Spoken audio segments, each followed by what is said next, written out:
Faulkner has opened a brand new trail system, too. We're talking about the City Heights Canyon Loop Trails. Busy man, huh? Yeah, that Brad Perry was out there today, but Mayor was out there earlier doing this, and big crowd showed up for it. Well, it's a perfect place to do it. In City Heights, of all places. Hey, Brad. Hey, Brad. Hey, good morning, guys. Yeah, you know, Carlos and David, people don't realize just the beautiful trails that are through San Diego and these canyons because they've probably been overcovered with brush, over different things like that, and that's where the San Diego Canyon, Canyonlands come in. And this is really cool, Eric, as we've been talking and showing before and after picture of what this looks like. But this is your guys' goal, is to kind of almost take back these canyons or even bring them to life than what they have been. Exactly, Brad. They've been neglected. They're full of weeds and trash, and we are transforming them into accessible, enjoyable havens for not only wildlife, but for people, too, with the access that we're able to provide with these new trails. Yeah, and we look behind over our shoulder, we can see, if you see that kind of palm and back there, kind of, that's what we saw actually covering the area that we're in right now, and you guys came down and cleared that out. Yep, that's a weed called Arundo donax. It looks a lot like bamboo. It's grown like 16 feet tall. And this whole canyon was packed with it. It was unsafe and unacceptable here. And so with friends of Olivia Canyon and San Diego Canyonlands, I Love a Clean San Diego, we partnered to remove all these invasive plant species down here.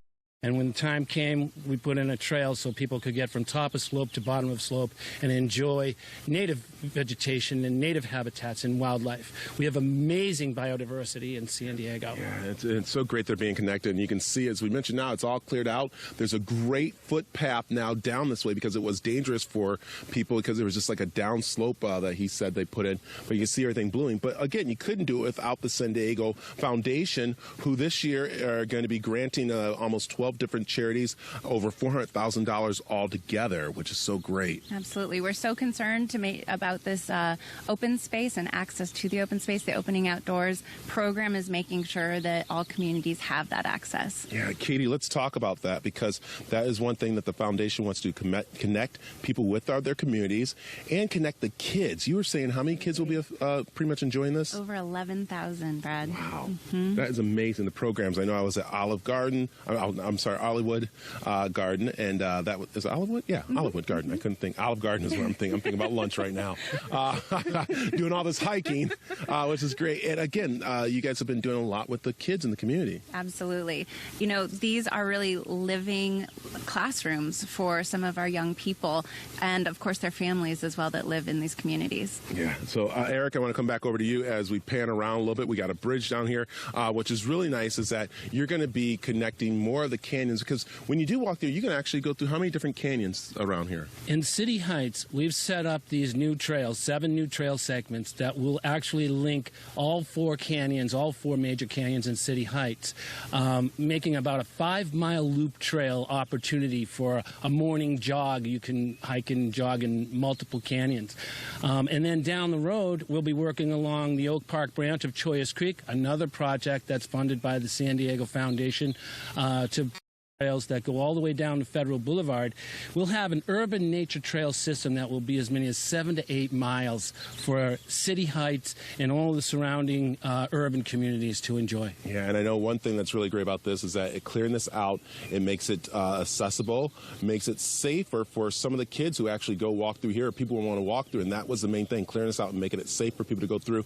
But the other part, what's really great, is that you're starting to see people in the community take pride in the canyons that have been pretty much neglected.